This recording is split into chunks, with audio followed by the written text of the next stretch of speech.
आज की कथा है गूलर की चुड़ैल और किसान। आइए कथा श्रवण करें। प्रतापपुर कस्बे में आज का साप्ताहिक बाजार लगा हुआ था। हर बुधवार के दिन प्रतापपुर में एक साप्ताहिक बाजार लगता है, जिसमें आसपास के अनेक गांवों के लोग आकर सप्ताह भर का सामान खरीदकर अपने घर ले जाते हैं। बहुत दिनों से यह क्रम चला आ रहा है। भादव का महीना था। वर्षा ऋतु होने के कारण आसपास के नदी नाले, तालाब, पोखर आदि लबालब भरे हुए थे। मेंढक अपनी प्रेयसी से मिलने के लिए अधीर होकर टर टर की आवाज लगा रहे थे। प्रतापपुर कस्बे से पश्चिम दिशा की ओर लगभग 4 किलोमीटर एक गांव करैली है। करैली गांव के निवासी हरिया की औरत मीना बुधवार आते ही सुबह से उसके पीछे पड़ जाती थी कि आज बुधवार का दिन है, घर में सब सामान खत्म हो गया है, जल्दी बाजार के लिए निकल जाओ, घर का सारा सामान लेकर आओ। हरिया को भी यह मालूम रहता था कि आज बुधवार है और उसको घर का सामान लेने के लिए प्रतापपुर के बाजार में जाना है। लेकिन यह टोका टोकी भी कितनी बुरी बात होती है। हरिया को भी यह मालूम रहता था कि आज बुधवार है और उसको घर का सामान लेने के लिए प्रतापपुर बाजार में जाना है। लेकिन यह टोका टोकी भी कितनी बुरी बात होती है। बेचारा हरिया वैसे तो अपने हिसाब से बाजार जाता, लेकिन सुबह से ही मीना के द्वारा अर्राई लगाने के कारण वह मीना के अनुसार प्रतापपुर बाजार जाने के लिए मजबूर हो जाता। बेचारा हरिया क्या करे। वह जानता है कि अगर मीना की बात नहीं मानेगा तो वह आसमान सर पर उठा लेगी, दो चार कड़वे बातें और सुनाने लगेगी, जिससे दिमाग परेशान होने के अलावा और कुछ मिलने वाला नहीं। इसलिए वह मीना के कहते ही बाजार जाने के लिए तैयारी शुरू कर देता था। प्रत्येक बुधवार को प्रतापपुर कस्बे में लगने वाले साप्ताहिक बाजार में जाकर अपने दैनिक उपयोग की वस्तुएं खरीदकर ले आता था। उसका साथ देने के लिए करैली गांव के निवासी और उसके पड़ोसी राम दुलारे भी उसके साथ ही प्रतापपुर बाजार अक्सर जाया करते थे। लेकिन आज पानी बरसने के कारण अभी तक राम दुलारे भाई बाजार जाने के लिए दिखाई नहीं पड़ रहे थे। इसलिए हरिया समझ गया था कि आज मौसम खराब होने के कारण शायद राम दुलारे भाई उनके साथ बाजार के लिए नहीं जाएंगे। इसलिए आज उनको अकेले ही बाजार के लिए जाना पड़ेगा। सच पूछिए तो हरिया की भी आज इच्छा जाने की नहीं हो रही थी, लेकिन हरिया बेचारा मीना का मारा हुआ था। मजबूरी वश उसको तो बाजार जाना ही पड़ेगा। वह अपनी साइकिल से प्रतापपुर कस्बे में लगने वाले बाजार में सामान खरीदने के लिए निकलने ही वाला था। इसी बीच में एकाएक तेज पछुआ हवा चलने लगी। पश्चिम दिशा से घनघोर काले बादल पानी उगलने के लिए उतावले हो रहे थे। रह रहकर बादल गरज रहे थे, बिजली चमक रही थी। हरिया ने सोचा, थोड़ी देर इंतजार कर लेते हैं, अन्यथा रास्ते में पानी बरसने लगेगा और वह भीग जाएगा। हरिया का अनुमान बिल्कुल सही निकला। थोड़ी देर में ही बादल गरजने और बिजली चमकने के साथ घनघोर बारिश होने लगी। बादलों ने ऐसा घेर रखा था कि जैसे लग रहा है कि आज दिन भर पानी बरसेगा। हरिया बेचारा चिंतित हो गया कि आज घर का सामान खत्म हो गया है। अगर पानी नहीं निकलेगा तो आगे गृहस्थी का काम कैसे चलेगा।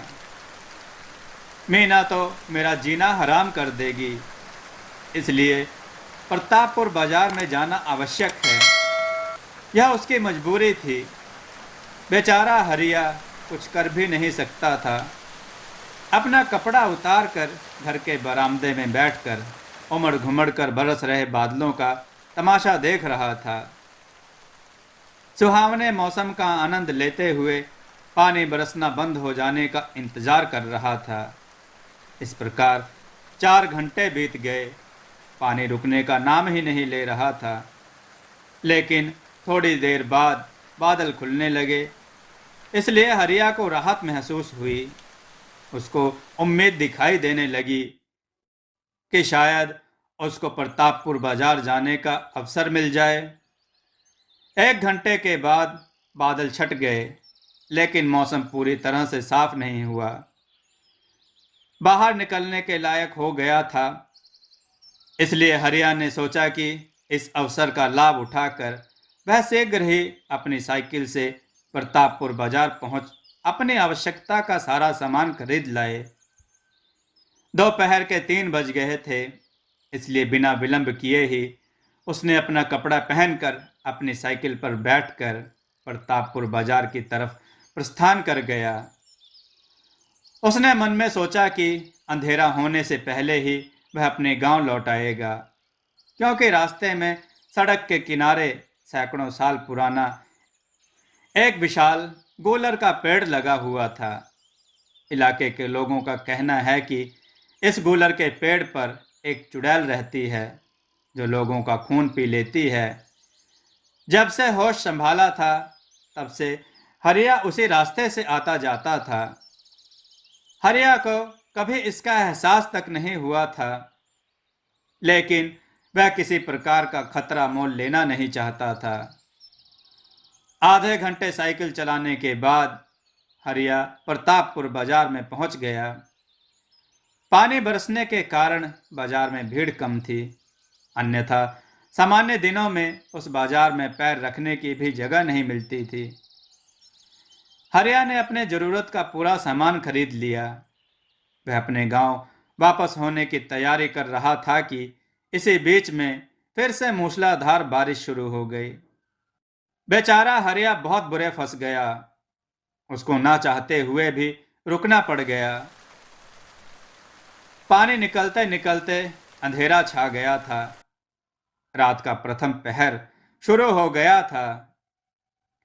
बरसात होने के कारण आसमान में बादल छाए हुए थे, जिसके कारण अंधेरा और घना हो गया था। सड़क पर कुछ दिखाई नहीं पड़ रहा था। हरिया को 4 किलोमीटर तक साइकिल चलाकर जाना था, इसलिए उसको इस बात का एहसास हो गया था कि वह जब तक गांव पहुंचेगा रात और गहरी हो जाएगी। वह जैसे ही प्रतापपुर बाजार से निकलकर अपने गांव की तरफ जाने वाली सड़क पर आया, उसकी साइकिल पंचर हो गई। ऐसा लग रहा था कि मानो आज बाधाएं उसका रास्ता रोक रही हैं। घर वापस होते समय रास्ते में साइकिल पंचर हो जाने के बाद बेचारा हरिया किंग कर्तव्य विमूढ़ हो गया था। वह समझ गया था कि अब उसे शायद पैदल ही चलकर गांव तक जाना पड़ेगा। बेचारे हरिया को बार बार मीना का चेहरा याद आ रहा था। वह सोच रहा था कि मीना उसका बेसब्री से इंतजार कर रही होगी। अभी तक मेरे घर पर ना पहुंचने के कारण वह परेशान भी हो रही होगी। मैं जानता हूं कि वह मुंह से कठोर वचन जरूर बोलती है, लेकिन उसका हृदय बहुत कोमल है।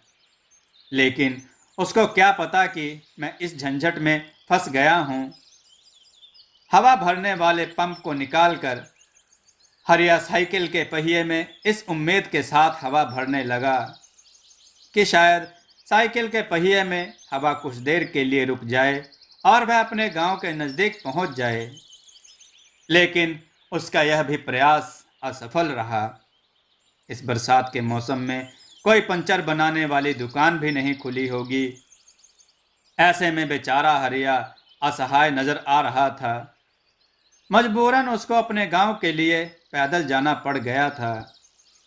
वह जैसे ही अपने गांव की तरफ चलने के लिए आगे बढ़ा, पीछे से आ रही एक बूढ़ी माँ ने उसको रोका। वह हरिया से कहने लगी, भैया, क्या तुम्हारी साइकिल पंचर हो गई है? हाँ माई, आज देर हो गई है तो साइकिल को भी आज ही पंचर होना था। लगता है अब तो पैदल ही जाना पड़ेगा। बेटा, हम भी उधर ही चल रहे हैं, इसलिए हम लोग साथ साथ ही क्यों ना चलें। पास के सोनापुर गांव में मुझे जाना है। बाजार से कुछ सामान खरीदने आई थी, लेकिन पानी ऐसा बरसा कि बहुत देर हो गई। मैं बहुत घबरा गई थी कि इस घने अंधेरे में सुनसान सड़क पर मैं अकेले अपने गांव तक कैसे जा पाऊंगी। लेकिन अच्छा हुआ जो रास्ते में तुम मिल गए हो बेटा। मैं अकेली हूँ, तुम्हारा साथ मिल जाएगा तो धीरे धीरे हम भी चले चलेंगे। हरिया ने कहा कि क्यों नहीं माई, आइए आइए, एक से भले दो। आप तो मेरी माँ के समान हैं। हम दोनों लोग आपस में बातें करते हुए चल चलेंगे। आपको कहाँ जाना है? बेटा, हमने बताया तो था कि सोनापुर गांव में रहती हूँ, यहाँ से 2 मील है। ठीक है माई, कोई बात नहीं, मुझको और आगे जाना है। मैं आपके गांव के रास्ते तक आपको पहुंचा दूंगा। अगर आपको भय लगेगा तो मैं आपको आपके घर पर भी छोड़ सकता हूँ। नहीं बेटा, इसकी कोई ज़रूरत नहीं है। मुझे अपने गांव की डगर पर छोड़ देना, मैं खुद चली जाऊंगी। बेटा, तुम किस गांव के रहने वाले हो? माई, मैं यहाँ से लगभग 4 मील की दूरी यानी करैली गांव का निवासी हूँ। अच्छा, बहुत अच्छी बात है। मेरा गांव तो तुम्हारे गांव से पहले ही पड़ जाएगा। हरिया उस बूढ़ी माई के साथ बातें करता हुआ अपने गांव की तरफ जाने लगा।